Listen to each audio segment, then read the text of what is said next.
الناس اللي كيبغيو يشربوا القهوه ولكن تيبغيو يشربوا القهوه اللي هي مخلطه، عوض ما ديروا الحليب العادي اللي كيكون فيه مشكل ديال الدهون ومشكل ديال اللاكتوز، كاين حل اخر يعطيكم مذاق احسن. ما كاينش مشكل ديال الدهون وما كاينش مشكل ديال اللاكتوز.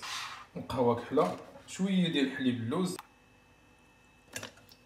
حليب اللوز اولا ما فيش المشكل ديال الدهون كما قلنا، مشكل ديال اللاكتوز، وثانيا كيعطيكم مذاق مختلف. راه الا خلطتوا شويه ديال القهوه مع شويه ديال حليب اللوز غتلقاو مذاق اللي هو مختلف تماما مقارنه الا درت مذاق احسن. مذاق احسن من داك العجب الا خلطتو بالحليب العادي اللي دهون ولاكتوز لا مذاق لا والو. بلاصه السكر، بلاصه السكر شويه ديال العسل.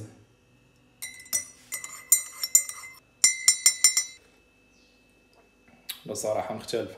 درتو قهوه كحله، حليب اللوز مع شويه ديال العسل بلاصه السكر، غادي تشربوا القهوه. اما داكشي الاخر راه ما كتشربوش القهوه، راه كضروا غير راسكم.